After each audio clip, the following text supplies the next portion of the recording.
পেঁপেতে লাভ অধিক পরিমাণে হয়ে থাকে। বরজের তুলনায় লাভের পরিমাণ অনেক বেশি। সুপ্রিয় দর্শক, পেঁপে চাষের অধিক পরিমাণে লাভবান হওয়ার 8টি পদ্ধতি বা 8টি টিপস আপনাদেরকে আমি শিখিয়ে দিব, মানে A to Z শিখিয়ে দিব। তো আপনারা যদি এই 8টি পদ্ধতি বা টিপস আপনারা যদি মেনে পেঁপে চাষ করেন, তো আপনাদেরকে আমি গ্যারান্টি দিচ্ছি আপনাদের লাভের পরিমাণ 3 থেকে 4 গুণ বেড়ে যাবে। তো সুপ্রিয় দর্শক, আমার 1 নাম্বার টিপস হলো জমি নির্বাচন। আমাদেরকে বেলে দোআঁশ মাটি নির্বাচন করতে হবে। বেলে দোআঁশ মাটি পেঁপে চাষের জন্য উপযুক্ত সেরা। আমার 2 নাম্বার টিপস হলো পানি নিষ্কাশন ব্যবস্থা। জমিতে পানি নিষ্কাশন ব্যবস্থা করতে হবে। পেঁপে চাষের একটি গুরুত্বপূর্ণ দিক হলো পেঁপে পানি সহ্য করতে পারে না। আমাদেরকে পানি নিষ্কাশন ব্যবস্থা করে তারপরে পেঁপে চাষ করতে হবে। পানি যদি জমিতে আটকে থাকে, সেক্ষেত্রে পেঁপে চাষ করে কখনোই লাভবান হওয়া সম্ভব না। তো সুপ্রিয় দর্শক, আপনাদেরকে একটি বিষয় মাথায় রাখতে হবে, আমরা যে জমি নির্ধারণ করব সেখানে যেন পানি আটকে না থাকে। সুপ্রিয় দর্শক, আমার 3 নাম্বার টিপস হলো জমি প্রস্তুত করুন।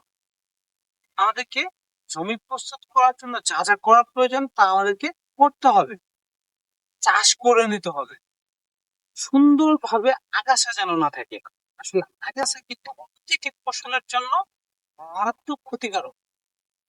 আগাছা আমাদেরকে পরিষ্কার করে তারপর আমাদেরকে গর্ত করে আমাদেরকে এই পেঁপের চারা রোপণ করতে হবে।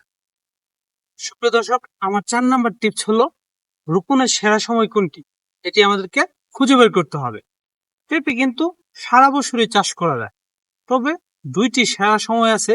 এই সময় যদি আমরা আসলে পেঁপে রোপণ করি, তাহলে আমাদের লাভের পরিমাণ বেড়ে যাবে আর রোগবালাই কিন্তু কম হবে।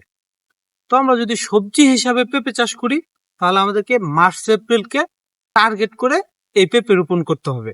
আর আমরা যদি পাকিয়ে তারপর পেঁপে বিক্রি করি, তো আমাদেরকে আসলে আগস্ট থেকে সেপ্টেম্বর মাসকে টার্গেট করতে হবে।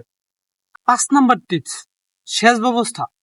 আমাদেরকে নিয়মিত জমিতে সেচ দিতে হবে। যখন আমাদের জমিতে পানির প্রয়োজন হবে, তখন আমাদেরকে পানির ব্যবস্থা রাখতে হবে বা পানির ব্যবস্থা আমাদেরকে করে দিতে হবে। 6 নাম্বার টিপস, সুষম মাত্রায় সার প্রয়োগ করা।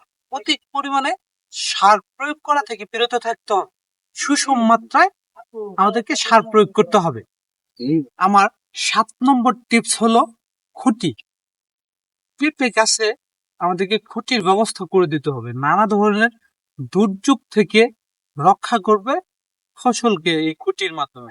খুঁটি যদি আমরা দিয়ে দেই, সেক্ষেত্রে পেঁপে যদি অধিক পরিমাণ আসে, পেঁপে গাছ ভেঙে যাবে না। আর হলো নানা ধরনের বাতাস, ঝড়, বৃষ্টি এর থেকে কিন্তু আমাদের এই পেঁপে গাছকে রক্ষা করবে এই খুঁটি। সুপ্রিয় দর্শক, সর্বশেষ 8 নাম্বার টিপস হলো আমাদেরকে রোগবালাই চিহ্নিত করতে হবে। রোগবালাই চিহ্নিত করে তারপর আমাদের প্রয়োজনীয় ব্যবস্থা নিতে হবে। তো আমাদেরকে আসলে রোগবালাই চিহ্নিত করতে হবে। আমার ফসলে কি রোগ হয়েছে সেটা আগে খুঁজে বের করতে হবে, তারপর আমাদেরকে প্রয়োজনীয় ব্যবস্থা নিতে হবে। তাহলেই কেবল আমাদের ফসল থেকে বা আমাদের গাছ পেঁপে গাছ থেকে রোগবালাই আমরা সারিয়ে তুলতে পারবো বা রোগবালাইয়ের প্রতিকার করতে পারবো। সুপ্রিয় দর্শক, এই যে আমি আপনাদেরকে 8টি টিপস বললাম, আশা করি এই 8টি টিপস মেনে আপনারা যদি পেঁপে চাষ করেন, তাহলে অধিক পরিমাণ লাভবান হতে পারবেন এই পেঁপে চাষ করে। তো আমরা এই 8টি টিপস মেনে যদি পেঁপে চাষ করি, লাভ আপনাদের হবেই হবে ইনশাল্লাহ।